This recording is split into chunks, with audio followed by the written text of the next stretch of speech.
لليوم الثاني تستمر فعاليات معرض دبي الدولي للسيارات الذي من المتوقع أن يستقطب ما يزيد على 100,000 زائر.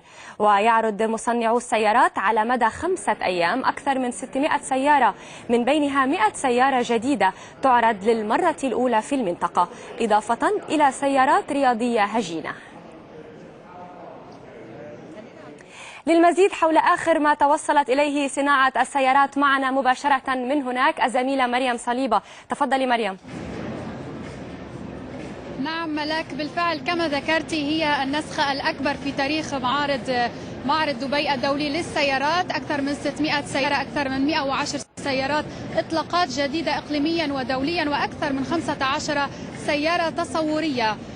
هناك إقبال كبير ومشاركة واسعة، واللافت كان الوجود الكبير للسيارات الفائقة السرعة، السيارات الرياضية. وورائي نحن موجودون على منصة الدبليو موتورز، وسيارة فكرة لبنانية عربية تطورت إلى سيارة فائقة السرعة. معي للحديث أكثر عن هذه السيارة وقدراتها السيد رالف دباس، الرئيس التنفيذي لشركة دبليو موتورز. سيد رالف، حدثنا أكثر عن كيف بدأت الفكرة وكيف تطورت، خاصة أن التصنيع يتم في الخارج في أوروبا. نعم، دبليو موتورز هي فكرة بلشت من 6 سنوات. بلشنا بتطبيق المشروع من 6 سنوات تقريبا بديزاين سنتر بلبنان، وبلشنا تصميم السيارة هذه مع مساعدة أكبر شركات عالمية منها ماغناشتاير وفوتوموبيل سوديو تورينو وعديد من الشركات العالمية. أطلقنا مصنع بتورينو بإيطاليا، وابتدأنا بصناعة السيارة بإيطاليا. ليش بإيطاليا ونسميها سيارة عربية؟ بما أنه وجود صناعة السيارات بهالمستوى العالمي مش موجود أبدا بالشرق الأوسط والعالم العربي. حبينا نكون أول شركة تتعلم هالمجال، تعلموا على شكل كبير وشكل عالمي، وبعدين نجيبوا المجال لعنا على البلاد العربية. اليوم انتقلنا المكاتب بدبي، نحن موجودين هون صار لنا سنة بدبي، والمصنع السنة الجاي ان شاء الله حينتقل كله كومبليتلي على دبي، فول برودكشن لسيارات من هالمستوى مثل اللايكن اللي اطلقناها هون امبارح بدبي. نحكي شوي أكثر عن تفاصيل السيارة. يعني داخلها ألماس بالأضوية، السعر يعني تقريبا 3,500,000 دولار، سرعتها فائقة. يعني حدثنا أكثر عن هذه التفاصيل. صحيح، هذه السيارة موجودة مميزة جدا جدا جدا جدا من كل النواحي. أول شيء ليميتد اديشن، في منا 7 بالعالم فقط. 7 حابين نستعمل رقم 7 بما أنه عندنا 7 إمارات، عندنا ال7 وندرز اوف ذا وورلد، عندنا 7 كونتيننتس، ورقم 7 هو رقم لاكي بالعالم كله.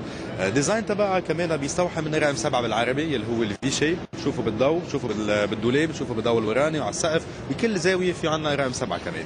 السيارة كومبليتلي هاند بيلت، مصنوعة على الإيد على اليد بالكاربون فايبر، تاخذ 3400 ساعة كل وحدة، و800 ساعة دهان لنعمل في كل سيارة. بنشتغلها كأنه جوهرة، بيس اوف ورك اوف ارت، ونحب يعني ديتيلز والفينشينج تبعها ما بينعلى عليها عالميا. بالميكانكس عندنا من شركة روف اوتوموبيل اللي شركينا بالانجينيرينج، صنعنا انجن وشاسي اومولوجيتد عالميا، يعني صالح للقيادة عالميا. فيه شاسي توبولر ريسنج دي ان اي، بيجي رول كيج حول الكابن.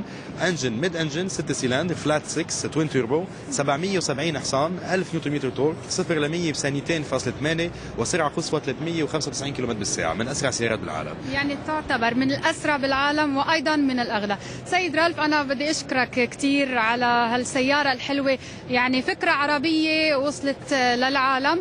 ملاك، كنا من منصة دبليو موتورز، الشركة الجديدة والرائدة في عالم السيارات. نعود إليك إلى الاستوديو.